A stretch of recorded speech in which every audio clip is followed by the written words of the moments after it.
You're listening to the Get Off My Soapbox podcast. Thank you for tuning in.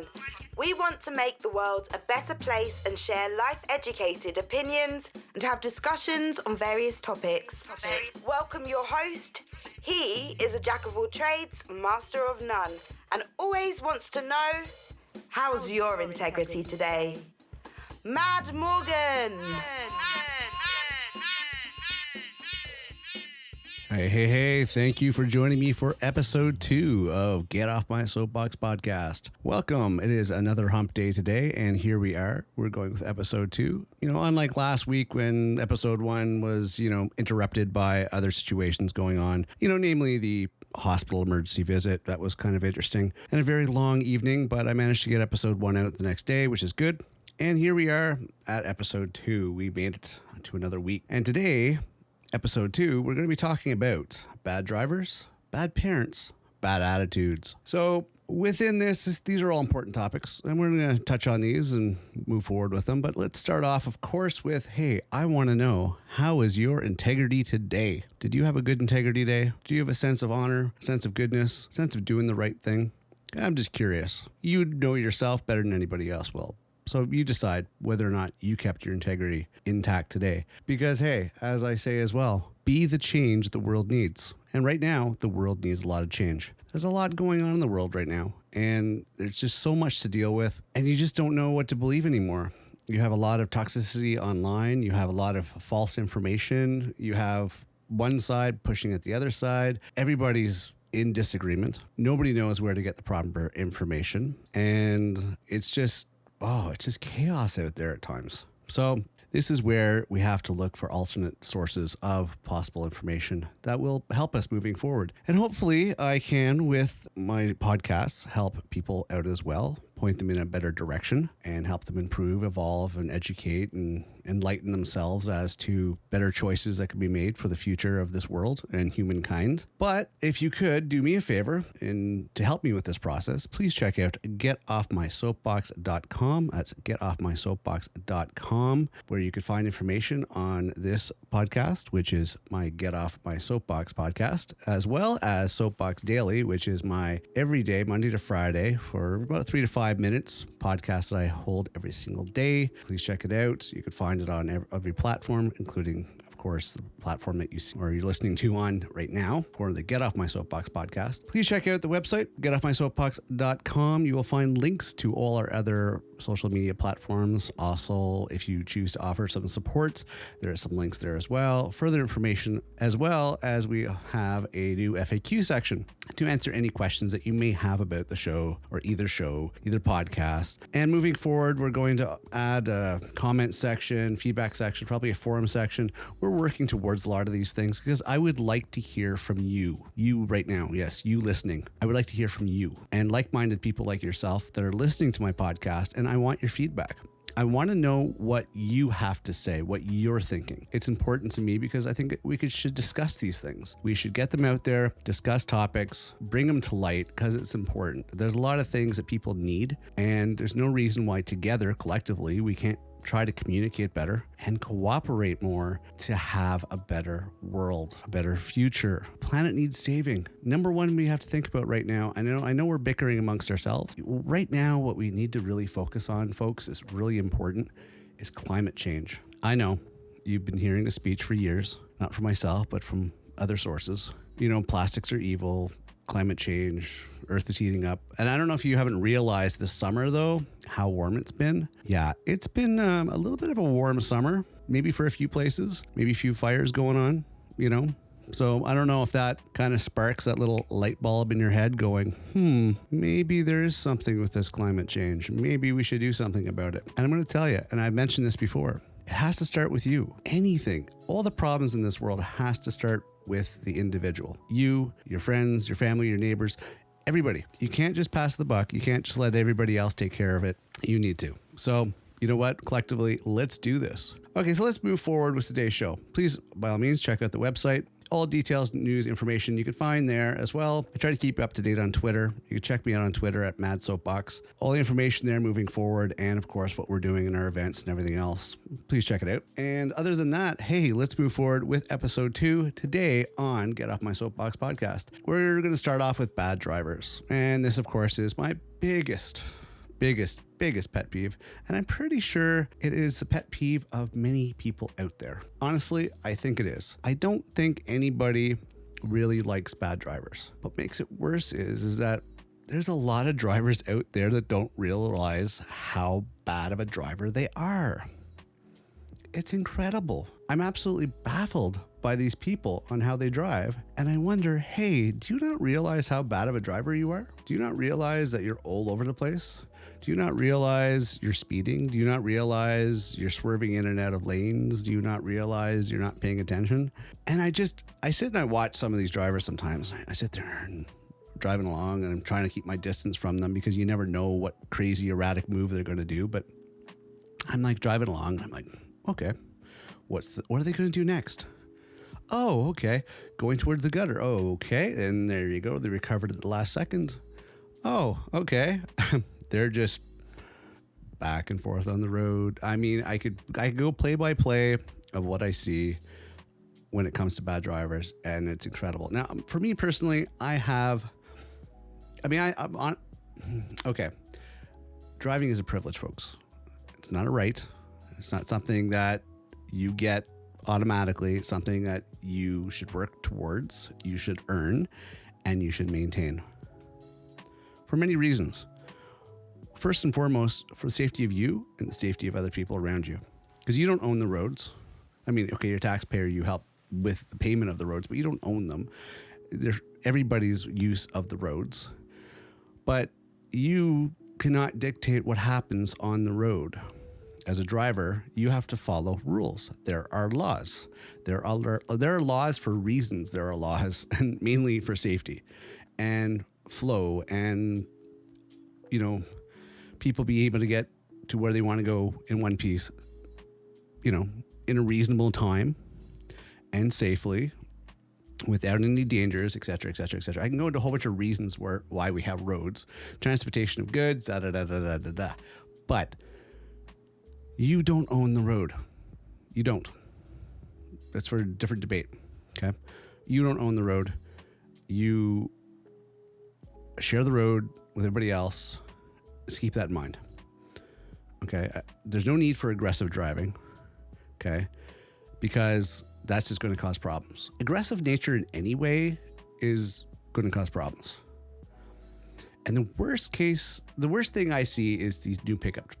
Actually, I shouldn't say new pickup truck drivers. It's any driver that has a big truck. They're big bullies on the road. They really are. They're bullies like you wouldn't believe. Not all of them, a good portion of them are, because they're high up, looking down at everybody, tons of metal around them. They feel all high and mighty and invincible and all that stuff like that because they feel like they have the shield around them. They have the shell around them. They're like untouchable. Yeah, get out of the truck, buddy. Let's see how brave you are now. Okay, so they tailgate you. They ride on your ass. Big bright lights in your rearview mirror, everything else. And they try to intimidate you off the road. Honestly, there should be huge penalties for that. These idiots need to get off the road. They're a bunch of douchebags.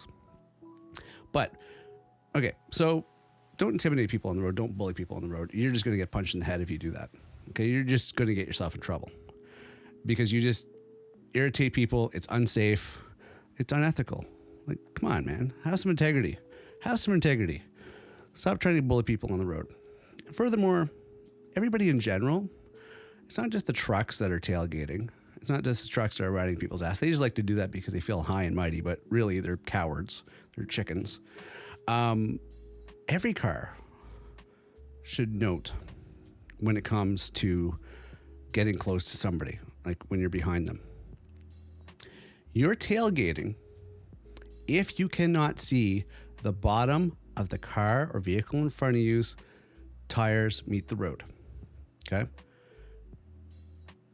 If you're that close that you cannot see the bottom of the tires of the car or vehicle in front of you, you are too close. That's tailgating. That's dangerous, folks. And it's been scientifically proven that tailgating just makes the travel a lot slower because of the constant brake, stop, go, stop, go, everything else, the adjustments for distance and everything else. If everybody kept proper distance, then you wouldn't have to worry about that. Traffic would be a lot smoother. Okay, so before I get a little further into a lot of all this, keep in mind, for legality reasons, I have to basically mention that, hey, I'm not a licensed certified traffic person or legal or financial or psychological or anything along those lines. My education comes from experience of life and from observation and from reading and from common knowledge and logic. This is where my information comes from. And hey, if you think I'm talking out of my ass, okay, that's fine. Change the channel. Or, you know what? You're more than welcome to listen. We'd love to have you here. Who knows? Maybe my insight on things will help you out, see a different perspective, learn something. Who knows? Okay? You never know. Anything's possible. But hey, these are just my opinions. You don't have to like them. You don't have to agree with them. But I'm just throwing it out there from my perspective of what I've seen, and common sense and logic. I mean, come on, people. This is not rocket science. If you have to think that hard about the situation, you're obviously looking at it in a completely different direction. It's inevitable that, yes, people cannot agree. There's always going to be an opposition to a viewpoint. Some people are going to see it one way, other people are going to see it the other. But one thing we can be clear on is driving is pretty much cut and dry. There are rules to the road, okay? It's not interpretation, it's not guesswork. There are rules to the road. Every country, for the most part, civilized country, has rules, has laws, has signs, has a whole law structure and fine structure and everything else, and rules to the road. And a lot of them are generic across the board. They're very similar with some variations here and there. So you can't really not know the correct way when it comes to the rules of the road because they're in black and white. They are put in a driver's handbook. They are logic. They make sense. For the most part, they make sense. Sometimes not all traffic laws make sense. But yes, if an example, first of all, the tailgating thing, that's a no-brainer, okay? Intimidating people on the road, causing road rage, that's not good in any perspective and any viewpoint and any way you want to look at it. Road rage is not good. Obviously, you have psychological issues and you have anger issues. You should not be controlling anything that could be of danger to anybody else until you get yourself straight. Get some help. Get some help. Go see a professional. Get some anger management. Get some life changes. Do whatever you need to do. But get yourself some patience, some common sense. Level your head out before you touch any mechanical vehicle or anything that could cause any sort of harm to anybody else because you are obviously not balanced enough to handle it. That's my advice as far as that goes, especially a vehicle. Because if you're pissed off, do not get in your vehicle and drive. Okay? Calm down first. Because you don't want to piss off other people and endanger other people. That's just not cool. Especially if you drive a pickup truck. Don't be that douchebag. Get off the road. You want to be pissed off because things didn't go your way or whatever, deal with it. That's life. Okay? But don't take it out on other people. Because eventually somebody's going to come along and they're going to be bigger than you. And they're not going to put up with your crap. And they're going to follow you and they're going to tell you exactly what they think of you. Whether you got a big pickup truck or not. Whether you drive that fancy, expensive car or not. Doesn't matter. On the road, people are already pissed off about bad drivers. Okay? And we're going to go into some other bad driver examples. The real douchebags out there. People already rarely have examples of driving without dealing with idiot drivers. Okay?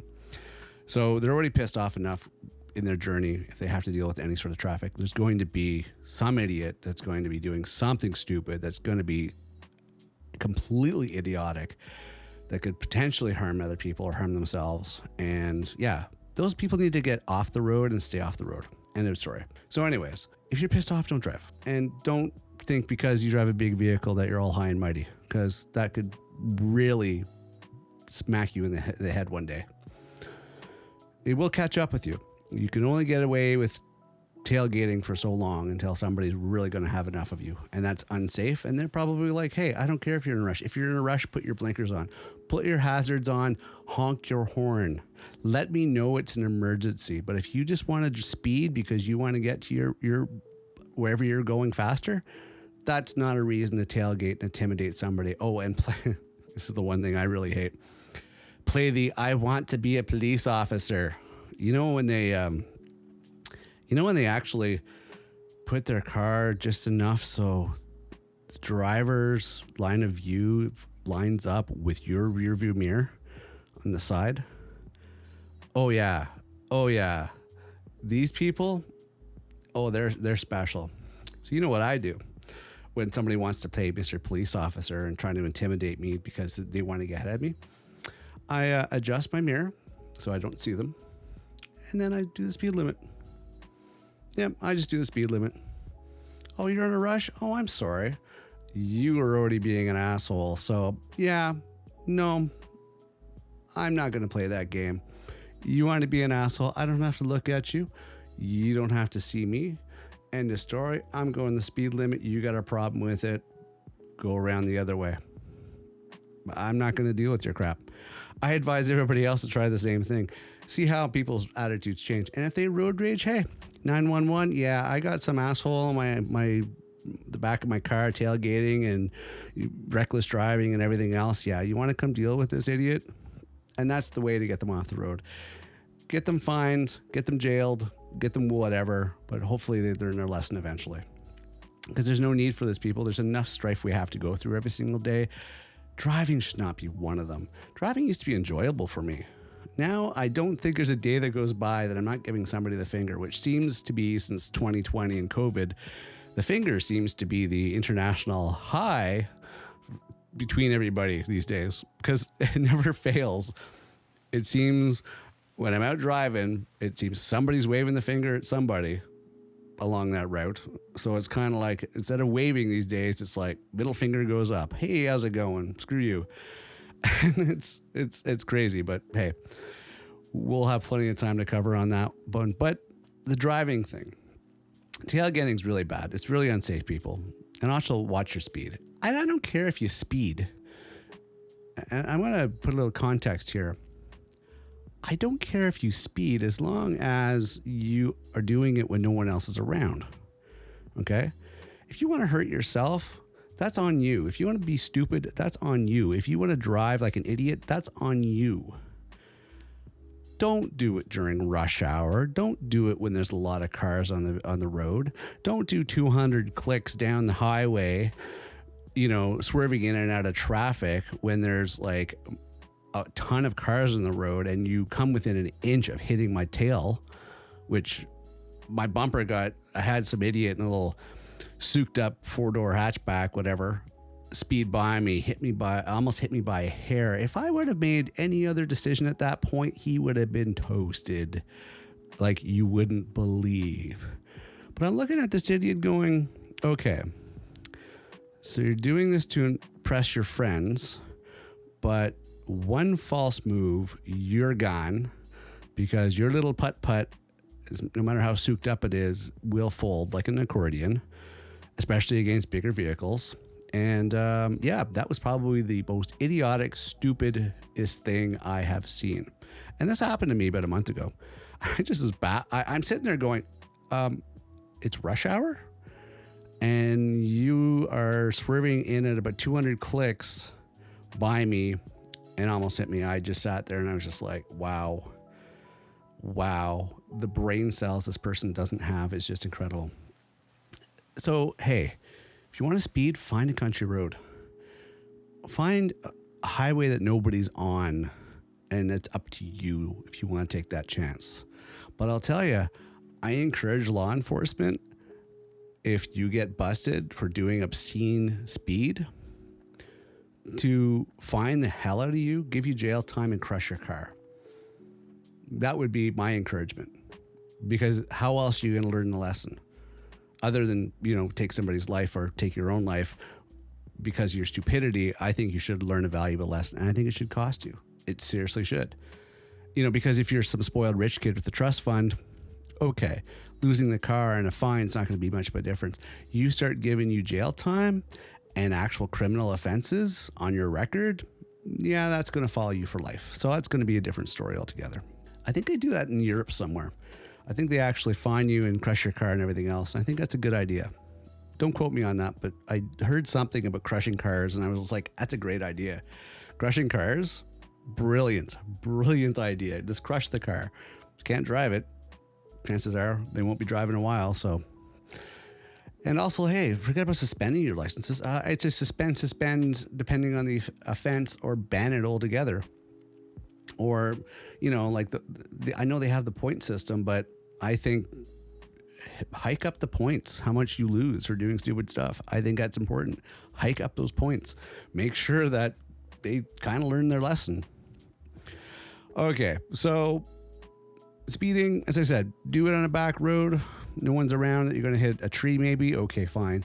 Don't do it around other people. Other people want to get home safe. Other people want to get to where they're going safe. They don't want to show off for their friends.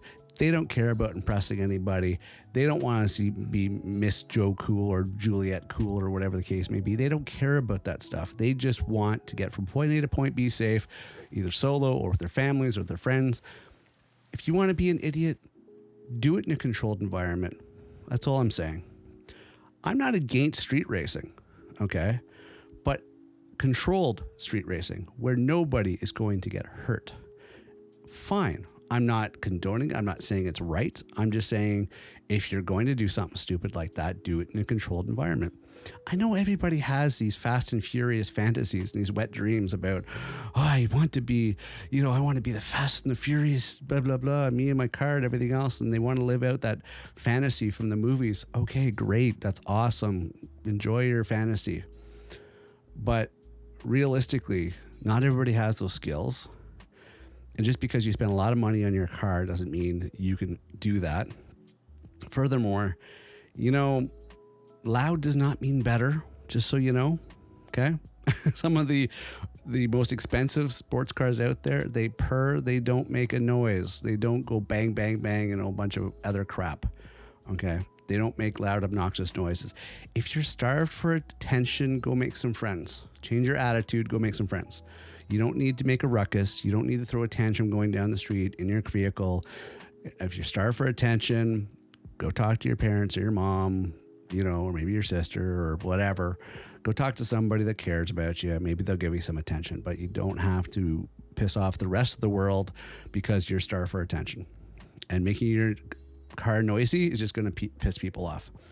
And eventually you mature and grow out of it, by the way, hopefully by the time you're 20, you've got over those, fast and furious fantasies and decide to grow up, because I'm pretty damn sure you showing up in your loud, obnoxious sports car or wannabe sports car or souped up car, not very professional in the business scene, not very professional in any professional scene. You'd get laughed out of the boardroom. You'd get laughed out of any environment you're in, because they're like, wow, okay, this person hasn't grown up yet. All right. Speeding. I'm not saying it's bad, but there is a way to have speed and do it respectively and responsibly. Okay. That means you can do it in a controlled environment or in a controlled way, but not as an idiot to try to impress people. If you have to go somewhere in an emergency, do it in a controlled way and slow down if you need to, but just don't be stupid about it where it risks other people. Okay. You want to be stupid, do it on your own time. Okay. Which leads to the other thing. Okay. And it's funny. I watched a video, it was a couple months back, of a guy that was speeding. I think it was in LA, because all the whole road races and everything else, all the exciting car chases and everything else happen, seems, in the West Coast. So I was really interested to see this. This guy was doing, miles wise, I mean, I dare say 150, And the interesting thing I found with the speed he was doing, 150 miles, not kilometers, at the speed he was doing, it was controlled. It was not erratic. It was not all over the place. It was not jerky or anything else. He even signaled. He even used his blinker. It was controlled speed, but it was nice to see. But it was still following rules of the road, other than the fact that he was going way over the speed limit. But it was controlled. It was impressive to see. Which brings me into another pet peeve of mine. Blinkers. Blinkers, blinkers, blinkers, blinkers. Or signals. However you want to say it. Blinkers or signals. But yes. Blinkers are a big pet peeve of mine. People, just so you know, your blinker you're supposed to use when you are signaling to go in any other direction than you're currently going in. Okay? So, if you are going straight and you're not changing lanes, or you're not going into any other lane, you're just going straight, not merging or anything, you're just going straight, then fine, don't use your blinker. But if you are changing lanes, signal, blinker, however you want to call it. I'm just going to call blinkers and signals the same thing. It's a signal. Okay? Boom. Put your turn signal on. If you are going into a merge lane, turn signal on. If you're changing any direction at any time, turn signal on. Even if you are changing lanes and the car is in front of you and there's no cars behind you, turn signal on. Turn the signal on. Yes, believe it or not, this is law. This is a rule. This is something that you should be doing. People, don't be a lazy bastard. Use your signal. It's elementary. It's simple. It's a little stick on the side. I used to smoke and drink coffee, and I used to drive at the same time. I was able, with a cigarette in hand and coffee and drive, a balance of all that. Oh, wait, did I mention it was also a standard, a manual, a stick shift? Yeah. So if I could drive a stick, if I can smoke, drink coffee, and drive and signal all the way, like a balancing act of them all with no falter of anything, why can't people do it these days when the majority of vehicles on the road are automatics? Why? Why can they not do it? It's really not that hard. It's a simple little stick. Down, you're going left. Up, you're going right. That's all you need to do. And it makes a world of difference. It makes a world of difference with the competent drivers, and it makes a world of difference for the idiot drivers. It makes a world of difference for everybody. Don't be a lazy bastard. Use the signal, because you look like a moron when you don't do it. You look like a big moron. And people are just shaking their heads and going, oh man, geez, another idiot, another moron on the road. All right. So, hey, use the signals. It's important. Other than that, when it comes to driving, hey, just, try to have a little courtesy and common sense with everybody. Try to be aware of the fact that you're not the only person on the road, and share the road, and try to be courteous and cautious and everything else. Know what the signs mean. Know what a yield sign means. Like, that's a big thing. People don't know what a yield sign is and the function of a yield sign and what are people supposed to do. Just so you know, I'm going to give you a little hint. I'm not going to get into all the signs, but a yield sign means you stop to the traffic, the main stream of traffic. Okay? It doesn't mean go as quick as you can. No. It means you stop and merge into the traffic when they are passed, or that at the time you can get in. Okay? It doesn't mean speed through it really quick. No, it means you stop, you yield. Just if you can see the sign in front of you, okay? If you come flat onto that sign in the lane that you're in, that means you're the one that's stopping. Remember that. All right. We will be talking about more stupid stuff for drivers in the future for sure, guaranteed. No doubt about it, because it's probably my biggest pet peeve. Idiot drivers out there. They are like the worst. And stupid drivers, bad drivers, bad drivers are just, the bane of my existence. If it's not the aggressive drivers and the tailgaters and the don't know how to use the signal because they're out of blinker fluid drivers, it's just the overall, like, one last thing on this. If you move countries, please look at the drivers to the country that you have moved to. Look at the native drivers, the ones that live there, the ones that have been there. Look how they're driving. If you come from an uncivilized, unruly place that has absolutely no driving rules, and you move to a civilized place, civilized city, more developed, emulate those drivers, okay? Because some countries will give you a driver's license if you come from another country that has a driver's license, and you just, follow the rules of the road, emulate the drivers for where you move to. Don't bring your bad habits forward, okay? Don't bring your bad habits forward. Because if you bring problems of the bad example to a place where they aren't, you start making the next place a bad place. So you don't want to do that. Leave your bad habits where you were, learn to improve, educate yourself, enlighten yourself, and you'll be a better person for it. Okay. So enough of the bad drivers. I think that covers a good half hour of just talking about bad drivers. I'm pretty sure you get the gist of how I feel about bad drivers. That's kind of where I'm at. Bad drivers suck. I really despise bad drivers. Learn to be better, folks. Learn the rules of the road. Learn the things that you're doing wrong. When you see people giving you the finger or applauding you for doing something right, maybe you're the bad driver. Just think about that. You could be the bad one people are laughing at or thinking that's a complete moron because you're being the complete moron that's not doing what you're supposed to be doing. Just look around sometimes. You see people gesturing in your direction or applauding you or, everything else. Generally, they're the good drivers and they're kind of laughing at your idiocracy and going, yeah, you're special. That might be time for you to change.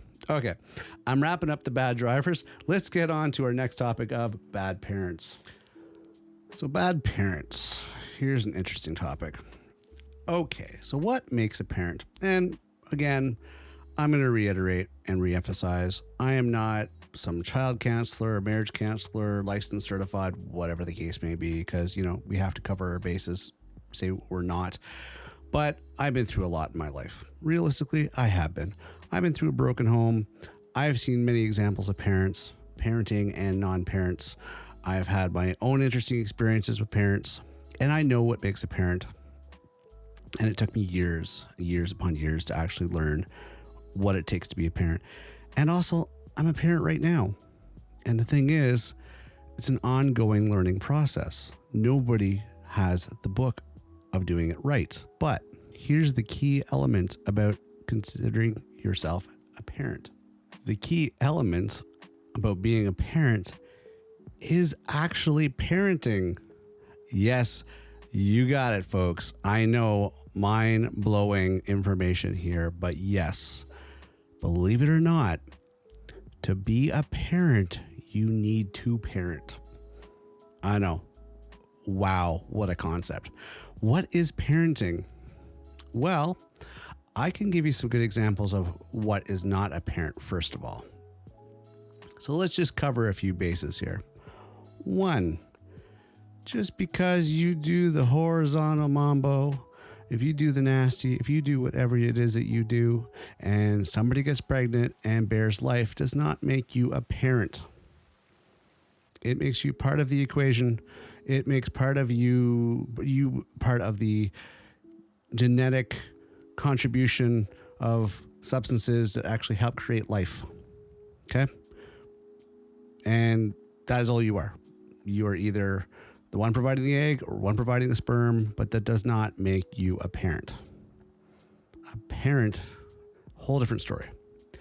It just means you are able to give life. Or, in most cases, I like to refer to, in my particular scenario, my biological father as just the sperm donor.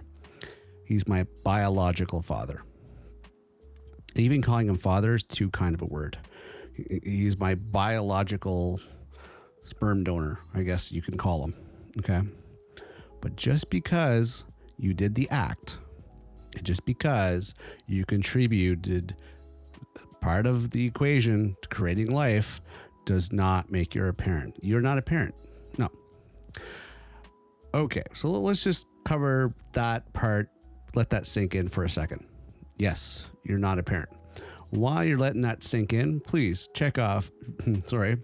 While you're letting that sink in, please check out Get Off My Soapbox podcast. More information on this show of Soapbox, Get Off My Soapbox, and also our daily show of Soapbox Daily. All right. So now that you've had time to sink that in, here's the thing. Parenting is an ongoing commitment. It's a 20-year commitment, easily 20 years. If you're willing to do the act, be ready to do the responsibility. Okay. If you cannot control your sexual urges and you have to do something along those lines, both parties should be responsible enough to be prepared for a potential outcome. So take all the precautions, take care of all the birth control, take care of all the, preventative measures to keep everybody safe so everybody can enjoy their experience. But know that if you're willing to commit to the act, chances are a life could be created. And I'm sorry, but that is a responsibility.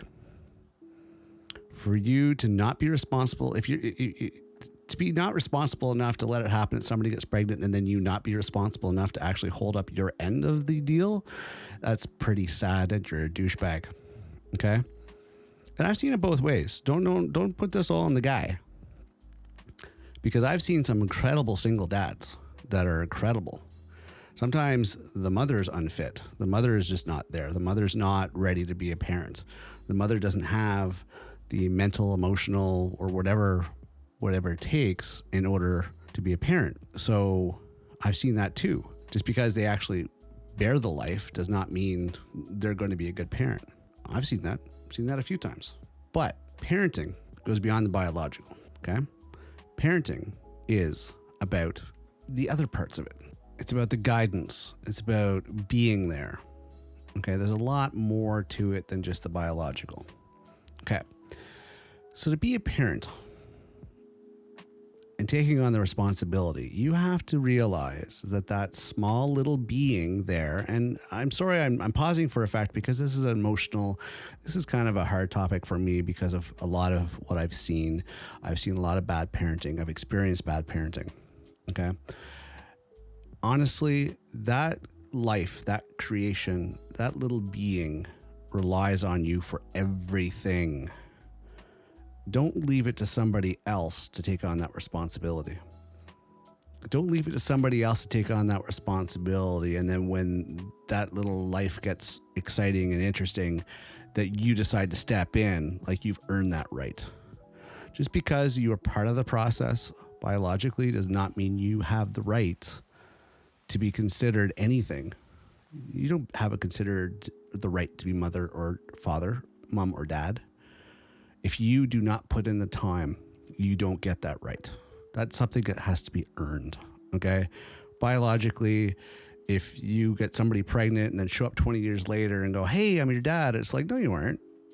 Or, hey, I'm your mom. No, you aren't. No. You didn't raise me. You weren't there for me. You weren't there to guide me. You weren't there to everything else. Parenting, to be a parent, is about taking on the responsibility every single step of the way for at least 20 years. Even beyond that, but at least 20 years. If you can get them from, conception to 20 and they're not completely messed up, you did a good job. That's the way I look at it. From conception to 20, if they're not messed up, great, good job, awesome. Okay. And I'll share a little bit of my experience on this. My biological father is an asshole. He really is. He's a womanizer, self-centered, greedy, selfish, abusive on so many different levels. I mean, the list goes on. He was spoiled rotten as a child, never knew responsibility, never knew family, never knew love, never knew all that stuff, but he was a complete jerk. He was a douchebag. He really was. And I didn't understand as a kid what was going on because it was just blurs and images, but when I grew up and learned about life and everything else, I never questioned why my mom took off when I was 5 years old with my sister and I and got away from him. Never questioned that. Never, ever, ever questioned that. He was abusive, and if it wasn't hitting because he was a coward, he was mentally abusive, emotionally abusive. He was just a jerk. And I questioned, of course, why did my mom marry him? Well, given the circumstances, what led up to them, to that whole arrangement and them getting married and everything else, that's a whole different story. But I understand the circumstances leading up to the point that they got married and then had kids and everything. But whereas he was not designed to be a father, a parent at all, my mother definitely was. Okay. And, parenting is not easy, but she made that sacrifice. She did what she felt was right as a parent. She took on that responsibility. She said, hey, you know what? I'm not going to subject my kids to this person. This unsafe environment. I'm not going to subject my kids to this moving forward. I'm leaving. I'm taking this. I'm going. Because she felt that was the best choice. And she made a lot of hard choices, and she put in a lot of hard work.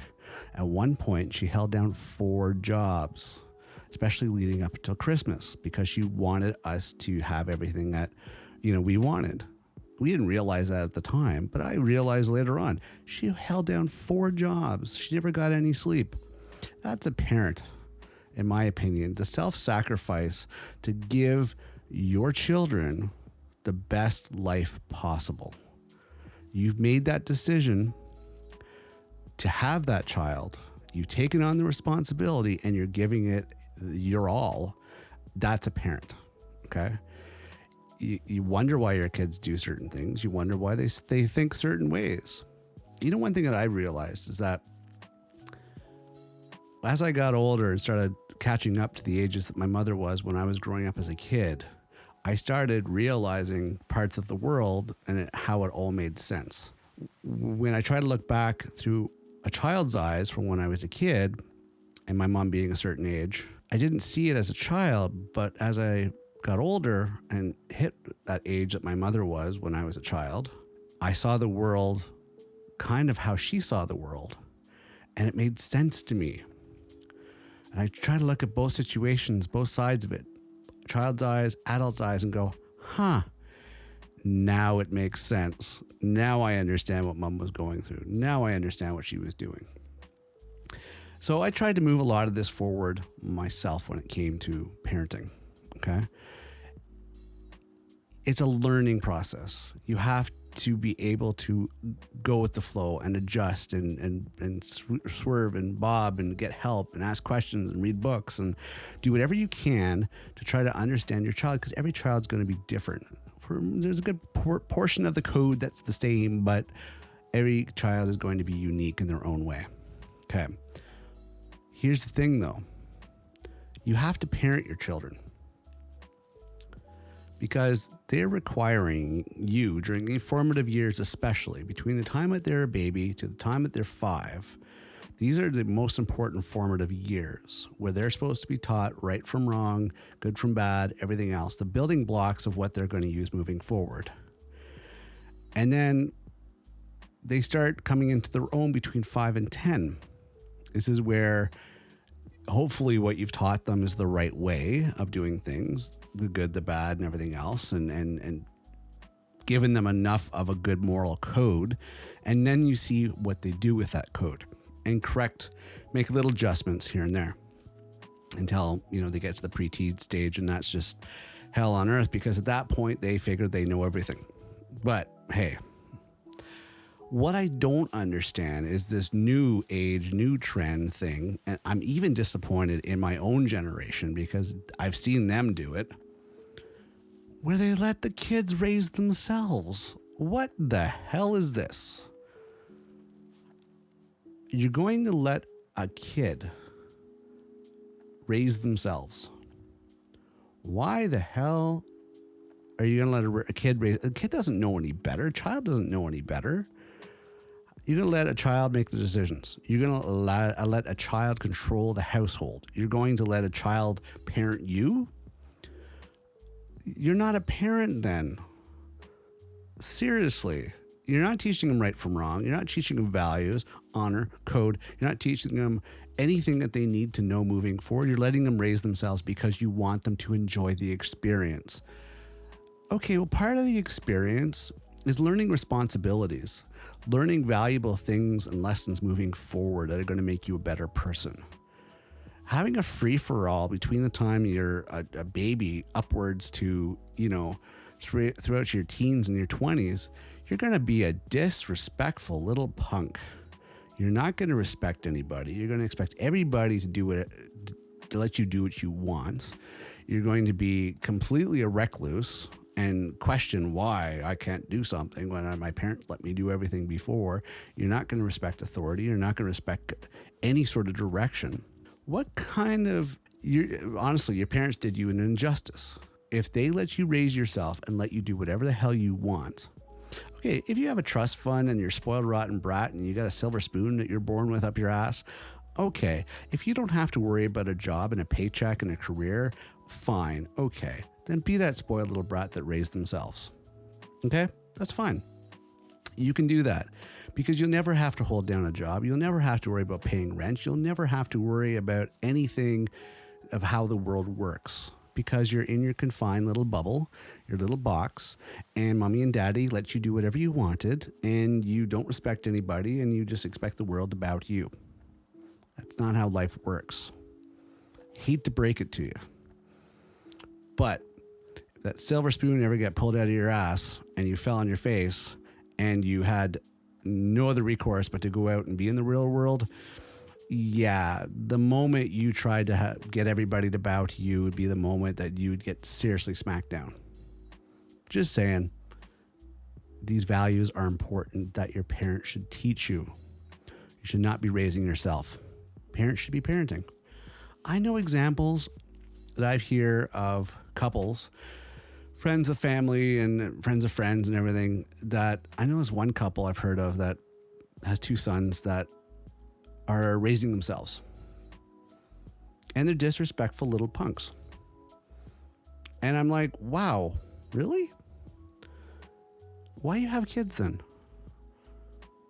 Like, the husband of the equation actually hid the fact that he was going fishing with one of his friends from one of the kids.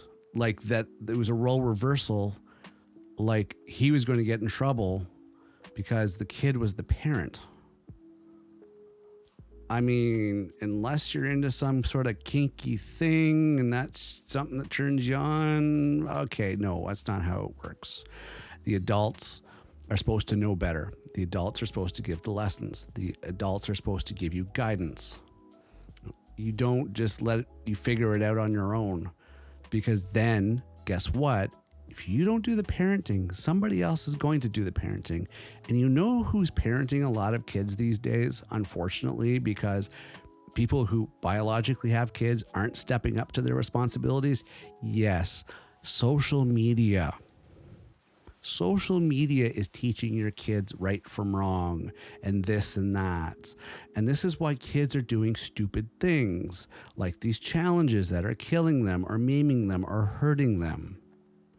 Because you, as a parent, weren't a parent. You let social media raise your kids. And they learned everything from being online. And they learned everything from social media. And they learned everything from Instagram and TikTok and all these other social boards where some bored teenager or toxic, irresponsible, psychotic type person has put some really convincing ideas into your child's head, which your child's decide to act on. Really? So your child acts on this stuff and does something stupid and heaven forbid takes their life. You're just going to wave up your hands and go, oh, well, I tried. No, you didn't try. That's the problem. You didn't try. You took the lazy way out. I'm sorry, but if you step up to being a parent or you have children, your life is put on hold for 20 years. Like, I mean, I read an article the other day about this couple. They're like, oh, we always make time for each other. And that includes putting aside the children. Are you serious?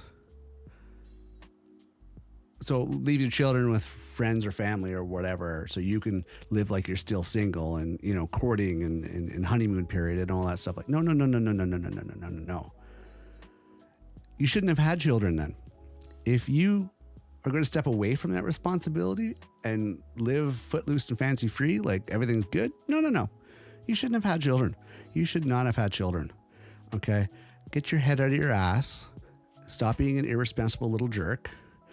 And parent your kids. Teach them right from wrong. Help them with their homework. Drive them to practices. Get them involved in sports. Get them involved in activities. Give them guidance. Give them a shoulder to cry on. Give them, you know, a Band-Aid when they skin their knee. Be there. Do all those little things that a child needs growing up. Listen to them. Communicate. Put aside yourself. Put aside your life for them. I'm sorry, you can still have a life, but your life has to include them because that's why you had children. And if you're not ready to do that, don't have children. Okay? Don't have children as a status. Don't have children so you can look good at the office. Don't have children because it will just look good to your career choices or your family or whatever. Don't have children unless you're ready to commit to children. Okay? And if you're going to have children because you were irresponsible with birth control, you're an idiot. Because you brought a child into a world that you cannot support, that you're requiring on handouts from everybody else to support, and that's just wrong. You're an idiot. Be smart about your decisions. If you're going to do the deed, make sure that you can afford the child, make sure you have a plan, make sure you have the structure and the support you need. Don't be a moron. The world doesn't need more people. I don't care what Elon Musk says. You're going to tell me there's not enough people? The population is pushing 8 billion. When I was growing up, the population was at 3 billion. I'm going to be 50 this year. Okay? It's a big difference. You cannot tell me we need more people. There's enough people. You know what the problem is? We need less stupid, lazy people. We need generations that are actually going to want to work, that are actually going to want to make a change, are actually going to want to put the time in on things. Don't get me wrong, 4 billion people are not elderly. Okay, that's not how it works. There's enough people. So you having kids is not saving the planet. Don't think it is. If anything, it's hurting the planet. So think about your sources before you actually start jumping on that train, okay? And if you cannot raise your kids, if you cannot support your kids, don't have kids. You might be mentally ready for it. You might be a good parent. You might have parenting instincts and parenting skills and everything else, but don't bring a child into your misery. If you cannot support a child, do you want them to grow up without? Do you want them to not have clothes in their back and toys and food in their stomach and everything else? Do you want them to live in misery? Do you want them to live in the misery that you currently have to live in? I don't think you do. So be smarter about your choices. Don't have them. It should not be anybody else's responsibility. It should be your responsibility. And I know stuff happens. Fine. Oops, it happens. If oops keeps happening, you are the moron. If oops happens once, okay, shit happens. I understand that. If it keeps happening though, you're the moron. You're the problem. You're the idiot. Stop it. Make a plan. Use birth control. Be smart about it. Furthermore, parent your kids. I have a biological father who's a complete asshole. He's a womanizer. He's been married like 8 times. Okay. He's abusive to me, abusive to my mom, abusive to my sister. End of story. He's a complete jerk and his days are numbered, but he was never a father, never a dad, never anything along those lines. And I walked away from him at about 13. I kept giving him chances over the course of the years. Kept giving him chances, kept giving him chances, kept giving him opportunities to be a parent of any sort. His viewpoint of being a parent, throwing money at me. Throwing money at me, buying me gifts, doing something wrong, buying gifts. Do something wrong, buying gifts, spending money. That was his viewpoint of a parent. It wasn't actually the nurturing kind of parenting. And that's not what a child needs. They need the nurturing kind of parenting, even when they get older. Now, a real parent to me was when my stepdad came along. And I don't consider him my stepdad. I consider him my dad, okay? He came into my life when I was about 19 years old and had set the example of how to be a man, how to be a father, how to be nurturing and caring and loving, the male role model that I needed. Okay. Now, don't get me wrong. Parents don't have to be a mom and a dad or male or female or whatever. It doesn't matter what your mixture of is. But there's usually a counterbalance of one to the other that people should do for a child. Okay. However you want to raise a child, as long as you're there for your children, as long as you're there for a child, and as long as you're nurturing, caring, teaching them right from wrong, teaching them moral values, some sense of honor, you know, that magic word of mine that I like to use, you know, how is your integrity? Teaching them integrity. It's important because there's a lot of bad in this world. And if you don't teach them, if you don't raise them, if you don't parent your kids, somebody else will, whether or not it's that jerk on the street that's selling drugs or doing crime, he's going to teach your kid. If you don't teach your kid or be there for your kid, if you don't support your kid, if you don't be there for your kids, if you don't listen to your kids, somebody else is going to take them in. And they might be the wrong person to do that. And they're going to teach them a lot of bad stuff and set them on the wrong course. And before you know it, they're involved in drugs, alcohol, crime, gangs, all that other crap, which there's no future in. It's dead end. And I emphasize the word dead. It's a dead end. It's not going anywhere. There's no future in it. And it'll just mess you up. And you're going to waste so many years if you manage to correct yourself and pull yourself out of that. Do you want that for your child? That's part of you. The child's part of you. Part of that code makes up the child. Whether or not it's biological child, whether or not you've put in any time, I mean, ultimately you have to consider, if you make that choice to identify yourself as a parent to a particular child, that is your child. I have a daughter. Biologically, not mine. But moralistically, internationally, universally, without a shadow of a doubt, my daughter is my daughter. She is. Absolutely. Hands down. I have no dispute on that. I have never had a more connection, a more bond, a more everything that says that. And so what? Biologically? It's just biological, just fluids. People exchange those like giving out candy left, right, and center. Not a big deal. But when you have that connection mentally, emotionally, everything else with a child, you know it. You know it. You feel it. You emphasize. Emphasize. What's the word I'm looking for? You're empathetic. You have a connection. You feel what they feel. You know. You worry when they're not there. You know their presence. You know how they're doing, and it's just an amazing experience to actually have that kind of connection with a child. And that's the joy of being a parent. And in their triumphs and their lessons and everything that they learn, you rejoice in that too, because it's an experience for you to learn and see from a different angle or something new that they learned that you never did. It's interesting. It really is. Mind you, there's a lot of stuff that my daughter tells me about and comes home with and everything else. And I'm like, yeah, you should watch it for this and not do this and blah, blah, blah. But we'll cover that for another thing where teenagers think they know everything, and maybe they should learn from the previous generations. I think I've covered that in one of my shows. It might have been my Soapbox Daily show. My Soapbox Daily show, which is Monday to Friday, usually before noon Eastern time. It's about 3 to 5 minute episodes. Feel free to check that out. You can find that on your favorite podcast platform. But yeah, I think I covered that in one of my Soapbox Dailies, where you could really speed up actually growing up if you actually learned from the previous generation, if the previous generation is teaching you the right things. Okay. But it is the responsibility of the previous generations. It's the responsibility of the parents to parent. So parent your kids. Because if you don't do it, somebody else is going to, and they might do it wrong. Not saying you're going to do it right, but the best advice I can give you, if you have a child, be there for your child. Listen to your child. Communicate with your child. Make that commitment to your child. Yeah, okay. I know you want to live like you're footloose and fancy free in your early 20s again and party. You can't do that anymore.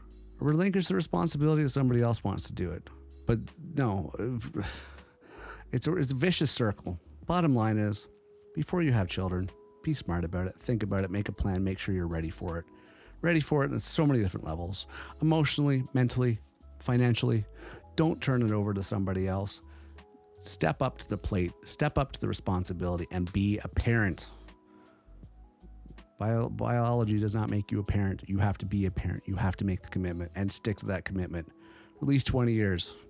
Longer, actually, but at least get through the 20 years and then come back and talk to me. Okay, I've seen enough bad parents. Bad parenting is you're not doing what you're supposed to. You're not doing your job. All right, enough about the parenting thing. We might recap that later on in another episode. But for now, we're going to tie up the bad parenting and move on to our last topic for this week, for this week's podcast, episode 2 of Get Off My Soapbox. Bad attitudes. Now, this is not going to be as long driven as the other one, but we're going to cover some bad attitudes, which is a lot in the world today. There's a lot of bad attitudes. And we're going to start off with the number one place where there's bad attitudes is online. Online is the number one culprit for bad attitudes. Immensely. There's toxic people. There's trolls out there. There's keyboard warriors out there. There are all these idiots online that hide behind a fake persona, fake image, fake account, and they start being so nasty to people, shooting their mouths off, being cruel because it makes them feel empowered. These people are cowards, my friends. These toxic people online are cowards. They're cowards. They're hiding. They want to rah, and they want to yell at everything and all that stuff like that and be negative and threatening and intimidating. And they want to do all this stuff because it makes them feel empowered. They have nothing credible to give, but tearing somebody else down, making somebody else feel like crap is empowering them and making themselves feel good. These people need help. These people need psychological help. Life is not fair, but you don't have to be an idiot about it. You don't have to be a jerk about it. You don't have to bring somebody to tears because it makes you feel all high and mighty because you said a whole bunch of mean words and it really upset them and now you feel great about yourself. How does that make you feel great about yourself when you tear somebody down? How does that make you feel great about yourself when you make somebody come to tears? I don't understand how making somebody feel like less of a person makes people feel so good. It doesn't make sense to me. Like, get your head checked. If you don't have people skills, learn them. Be nicer to people. Okay? But give some constructive feedback online. It's important. Okay? Because we have to move forward in this world. And the only way we're going to do it is if we change our ways. It's like a saying that I live by, which it proved to be real true. Back about the time that I made a really big decision in my life, and that really big decision panned out in a good direction. So saying I live by, and it comes from an Aerosmith song, but I think it comes in general as a saying that people know. If you always do what you've always done, you'll always get what you always got. And it's true. It is true. If you keep doing the same thing and expecting a different outcome, that is a definition of insanity. Okay? I could be quoted by, some of those brainiacs out there that are smarter than I am, but it's true. You can't do the same thing and expect a different outcome. So if you have a bad attitude, you're always going to have a bad attitude and it's going to come back on you and it's going to come full circle. If you change your methods, you might get a different outcome that you might find desirable. Okay, you're lonely, you don't have friends. Be a better person, be nicer to people. Oh, you're single and you're lonely. Okay, be a nicer person. Open up to people, get to meet people, be a good person. You know, you're upset about something. Okay, figure it out, find a solution, talk to people. There is a solution to every problem. There really is, folks. You just have to commit yourself to finding out a solution. You don't think that there's an easy route all the time, because there's not. Sometimes you have to put the time into finding a solution to the problems, but there is a solution. Believe it or not, believe you me, there is a solution to every problem. And if there's a problem in this world that appears to not be a solution, probably because somebody doesn't want you to find the solution, but that's a different story altogether. I'll put on my tinfoil hat and talk about conspiracies in another show. But the reality is that, yes, there is a solution to every problem. And whether or not it's not the exact solution you were looking for, at least there's a compromise which gets you further to your goal. But your attitude, whether it's online, those people are cowards. Keyboard warriors, all that, they're a bunch of cowards. They're cowards, they're chickens. They'll call in a SWAT team, they'll SWAT you, or they'll do something, all that stuff, but they're hiding.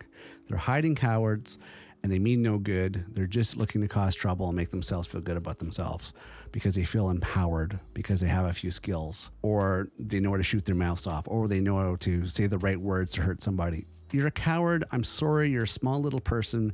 You're toxic. Get some help. Talk to somebody. Change your life choices. Change your life directions. Learn about integrity. It's important that you do that. Don't be so toxic. Don't be a troll. There's no coolness in being a troll. There really isn't. You're not empowered. People do not like you. They despise you. They hate you. Nobody's ever said, I like toxic people or I like trolls. It's the reality of it. But you can change that. Yeah, I'm talking to you, Mr. Troll. Mr. Keyboard Warrior likes to hide behind an avatar and shoot his mouth off. Yeah. Now, okay, if you want to come back at me and say, well, you hide behind a persona, you hide behind this and that and everything else.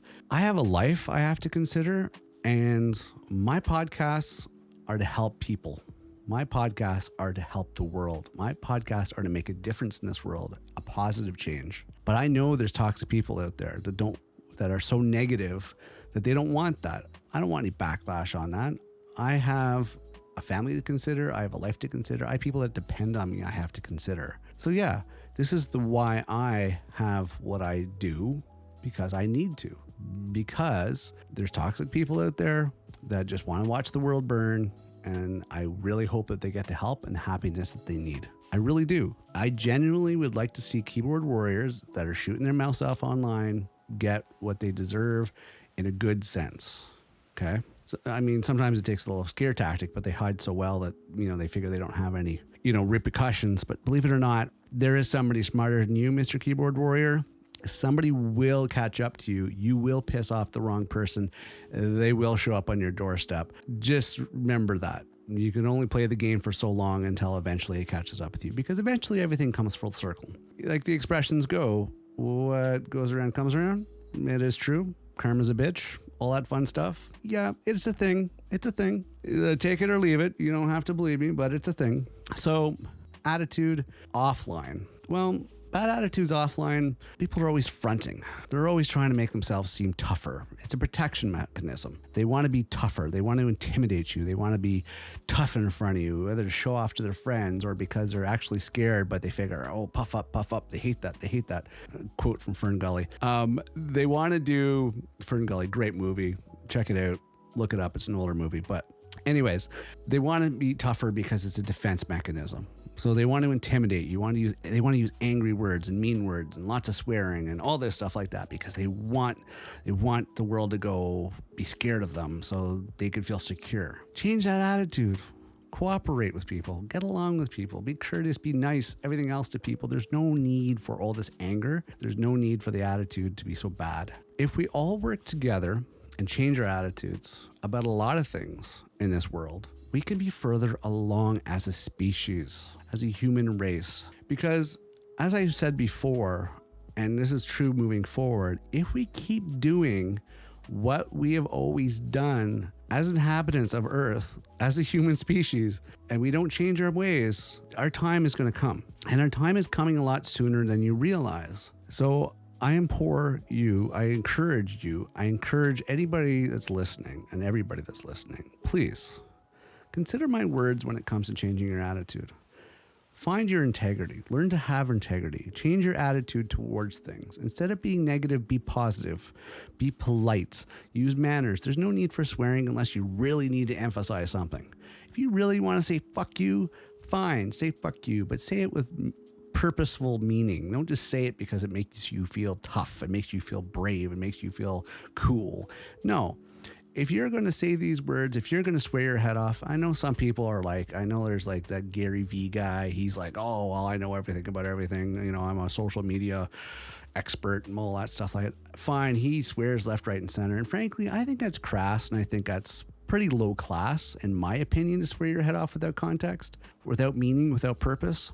I don't see a place for it. But people like that think there is. Fine. The way you were raised, it's your lifestyle. This is the same guy that kisses his father on the lips, but that's a different story for a different topic and a different show. But there is mannerisms, there is politeness, there is social graces that you can give other people, and kindness is one of them. Changing your attitude's another. Really, be the better person. You can be. I know you can be. But if you always do what you've always done, you will always get what you always got. So if you change your attitude, you will have a different outcome. It will. You just have to work at it. Whether that's online, whether that's in real life, whether that's going to the store, hey, nothing wrong with being nice. You might get a different outcome, right? You're all bent out of shape because you have no friends. Say hi to somebody that you want to be friends with. Be nice and talk to them. Who knows? They might become your friend. You're tired of being single. Okay, great. Chat somebody up. Get to know them. Let them get to know you. But be nice. Change your attitude. Attitude makes a big difference moving forward, folks. Okay, so I've run its course today. I want to thank you for hanging in with me there. And I do my best. These are long podcasts, the long format ones, because we decided to go into a lot of topics and everything else. So I'm sorry that these podcasts, these episodes are not as fine tuned as I would like, but time allowing, and there's only one of me. Please bear with me on that one, okay? My daily ones, of course, are edited like the wazoo, but I do what I can. There's a lot of time to go through when it comes to long format podcasts, so please bear with me. I know there might be some hums and haws and pauses and all that stuff like that, but you know, I do what I can until things move it forward down the road and I can afford a team to actually be able to do all that. So either way, I do want to thank you very much for being here today and listening to episode 2 of Get Off My Soapbox podcast, talking about bad drivers, bad parents, and bad attitudes. I really do appreciate you being here. It's been a pleasure having you here. I, as always, am your host, Mad Morgan, and please check out Get Off My Soapbox podcast. I really do appreciate that. And also keep an eye on the Mad Morgan on Twitter, and also my links that I have on the Get Off My Soapbox podcast website. Check those out. Oh, and there's also a link to Soapbox Daily on the GetOffMySoapbox.com. Okay, so you'll see it at the top there. It's boxed in. There's a link to take you over to that podcast as well, which is our daily podcast. Check us out Monday to Friday. Usually posted before 9 a.m. All the details are there. No, sorry, correction. Usually posted before noon, Monday to Friday. Check out all the information on there. Also, there's an FAQ section. I'm also going to put a contact email if you want to reach out to me, questions, concerns, or whatever. Feel free to write me. Feel free to reach out. I welcome all positive, constructive emails, all that stuff. Hey, I'm here to try to make good. So you might not agree with me. You might not agree with my opinions. You might not like the show. I thank you if you listen this far. And if I'm not your cup of tea, I understand that too. I'm not everybody's cup of tea, but this is my attempt to actually make a positive change in the world and get out to the masses, to get out to the majority and try to help people get educated and evolve and enlightened. So this is my quest of what I have chose to do to try to do that. So if you want to be along with the journey, hey, I appreciate that. Thank you. Welcome aboard. You know, go to my YouTube page, subscribe, follow me on Twitch, follow me on Twitter, you know, give a few bucks if you have the time to buy me a coffee or whatever the case may be. I appreciate that. I'm also on Patreon and all that. If you can help me out, great. Or even helpful advice or support or topics for shows. anything like that, I appreciate that kind of input because this helps me moving forward. As I've always stressed, communication is important, and I love communication. So hey, feel free to communicate. Okay, so other than that, I'm going to wrap it up for this week. Thank you for joining me for episode 2, and I will see you next week. You take care of yourself until then. Please keep an eye on your integrity and check me out on Soapbox Daily. You might enjoy that show. All right, I'll see you next week. Bye for now. That's all for this episode of Get Off My Soapbox podcast. Appreciate you tuning in today. If you enjoyed this episode and you'd like to support the podcast, please share it with others, post it on social media, or leave a rating and review. To catch all the latest from Mad Morgan, head over to GetOffMySoapbox.com for links and details. Thank you for listening. Don't forget to follow so you don't miss the next episode.